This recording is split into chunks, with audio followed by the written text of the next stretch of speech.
From ancient texts, myths, and legends, the true identity of a Shining One is considered to be one of the greatest secrets ever kept from humanity. Examinations of sacred ancient texts reveal this amazing race of beings created mankind and walked among humans, and were of great importance to ancient civilizations worldwide. The Shining Ones have appeared in many myths and cultures by different names and descriptions, always as gods or creational forces of light. The most realistic definition of these beings is that they were highly intelligent extraterrestrial beings who ultimately created animals and humankind. The Egyptian Book of Dead speaks of these beings in chapter 134, 14-17. Behold, O ye shining ones, ye men and gods, ye damned ones, when you behold Osiris-Ani, triumphant like unto Horus, and adored by reason of the Urarat crown, fall ye down upon your faces, for Osiris-Ani is victorious over his foes in the heavens above and on the earth beneath, in the presence of the godlike rulers of all the gods and goddesses.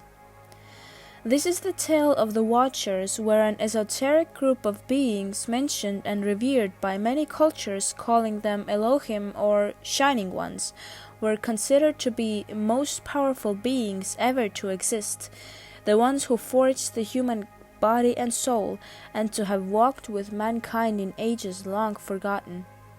Famous Masonic historian General Albert Pike specifically noted in Morals and Dogma the Elohim or the Watchers were seen as the ghosts of heaven traveling between worlds.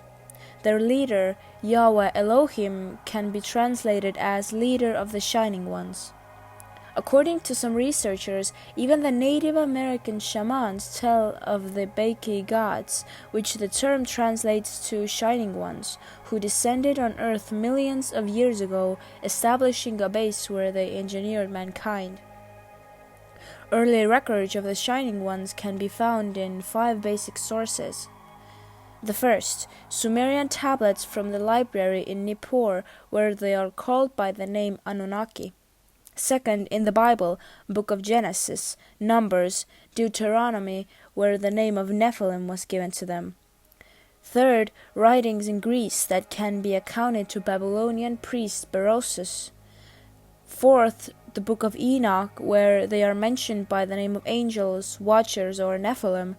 And 5, the Book of Jubilees. The Bible makes reference to the Shining Ones as the Watchers appearing to Moses' father Amram. And there appeared 2 men very tall, such as I have never seen on earth. And their faces shone like the sun, and their eyes were like burning lamps, and fire forth from their lips. Their dress had the appearance of feathers, their wings were brighter than gold, their hands whiter than snow.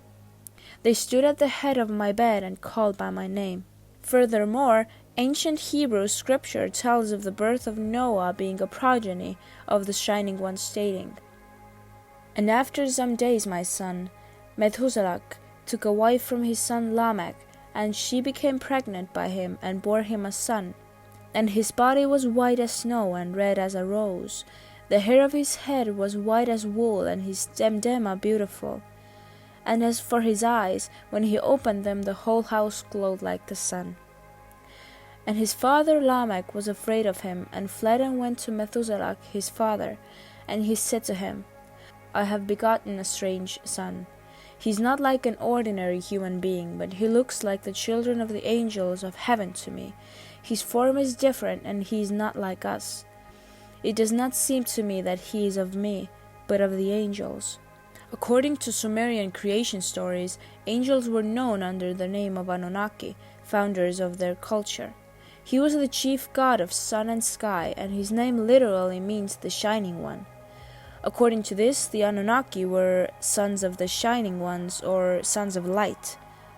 The same researchers concluded there is furthermore evidence of a connection with the Shining Ones in Sumerian tablets and Bible, stating, Ninlil or Ninkarshag, lady of Karsag, wife of Enlil, asks the Council of Seven to create Eden, or heavenly garden. For Sumerians, Eden was abode of rightful ones. This is the same heavenly garden which also can be found in the Bible. The tree of life and knowledge in the biblical garden alludes to secrets of the Shining Ones. It can be associated with the tree of 7 chakras, the tree which leads the Shining One into heaven. This tree later became the tree of life in the esoteric system of Kabbalah. Number 7 has cosmologically wide significance, and Council of 7 is the same as 7 archangels or 7 messengers from the Bible, which came from heavens. Sumerians built their towers or ziggurats with 7 levels. It was said that the shining deities resided at the top of ziggurat, the great house or Ikor. The Hebrew myth is very similar to the one found in Sumerian. Epic of Gilgamesh, furthermore linking with the book of Genesis, ends with the story of Tower of Babel, which connects to Babylon, ironically at the time situated in the region of the Sumerian Empire. To this end, the story in the Bible suggests secret knowledge was connected with the Shining Ones, initially brought in Babylon and then transferred from there. It's true, most of the ancient texts have been doctored over the years to paint a specific viewpoint to keep the people in line with what the powers that be desired, but have nevertheless left a window open for viewing here and there. No doubt there have been powerful forces at work behind the scenes, controlling what is able to be presented and taken in the minds of humanity. It has been the Church, for the most part, who has influenced and carefully erased any proof of the Shining One's existence from history. The Book of Enoch is a perfect example and is said to hold vital information related to the identity of the Shining Ones, which is why, according to some, the book was removed from the Bible and then hidden away. The scribe Enoch, taught by the Shining Ones, was employed after that as a messenger, or intermediate between the Shining Ones and the ones who fell. The fallen ones decided to leave their divinity to live amongst the people. This book is not included into canonical books today, and most of the Christian churches consider it as pseudepigrapha. However, the Ethiopian Orthodox Church regards it to be canonical to this day. The biggest question is, why has the truth about these beings been kept hidden from humanity on such a massive scale? One researcher and author remarked, "The slight thought of such beings to exist and govern our lives would shatter the very foundations of the all-ruling church, so its reign continues as long as no other disputant questions the church's firm grasp over the entire world. Because of this, we have very little information about the Shining One's identity." In all of the above cultures, there are records of special groups representing elite of the Shining Ones, who have remained powerful groups which experienced the enlightenment of these beings, according to numerous historical texts and local legends, and are said to be returning again. There has been some research into these mysterious beings over the years, resulting in some revealing information shining through the clouds of deception. The Shining Ones, the world's most powerful secret society revealed by Philip Gardiner, states, "The story of the Shining Ones is the real history of mankind. Every twist and turn on the pathway of human evolution was put there deliberately by the secret priesthood for a mysterious and extremely long-term goal. On our journey to uncover the Shining Ones, we will learn that history, as we know it, is a lie. History is, as Justice Holmes said, what the people who won say it is. It has been warped over vast periods of time to fit with each generation's idea of what is fact and what is truth. Our belief systems, whether religious, scientific, or political, have been manipulated by a secret and deadly group of individuals who have a history going back thousands of years. They have a name, they have a power base, and they have a secret locked away within their initiated few, which has major implications for the future of mankind. We will discover the secret and reveal it. Once we decipher the Shining One's clues, we will see how the mysteries of the ancient and not so ancient world can now be solved, from megalithic standing stones, the Holy Grail, and alchemy, to the truth behind religion and our present political systems. We must forget the false interpretations of myth and religion. we have heard so many times and know them for what they really are, the secret language of the Shining Ones. Conclusion. A person can find the Shining Ones in other religions and areas as well as Hinduism, Buddhism, Jainism that are predominated east.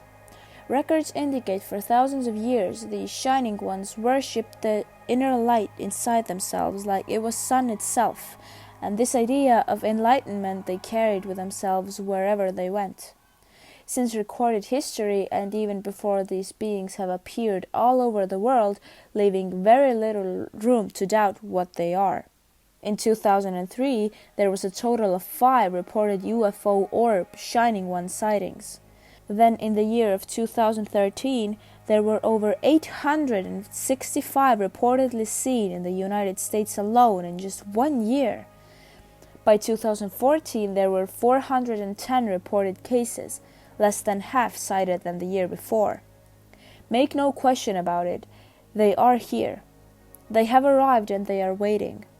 Ironically, with all the recorded sighting recently, one thing is for sure. It seems the Shining Ones are not landing in and visiting any conventional churches. Further research has shown connections with these Shining Ones and the Phoenix and the city of Phoenix, the Phoenix Lights. On the back of the dollar bill is the Phoenix, who is also at the United Nations presiding over in a painting is at the Phoenix. The angels, seraphim, are described as bright as the sun, a phoenix inflamed. Make no question about it, these beings have been coming and going for some time, as it's clearly shown in history and on the walls of the surrounding area ancient petroglyphs. The word phoenix originates in ancient Egypt, and Phoenicia is where, according to the Book of Enoch, the fallen angels first descended upon Mount Hermon. From there, some claim the land of the serpent gods, America, became home of this character. When President Bush stated, "And an angel still rides in the whirlwind and directs this storm," he was speaking the literal truth. There are more questions than answers about our past. If so many different cultures speak about one and the same thing, then there must be some truth behind it.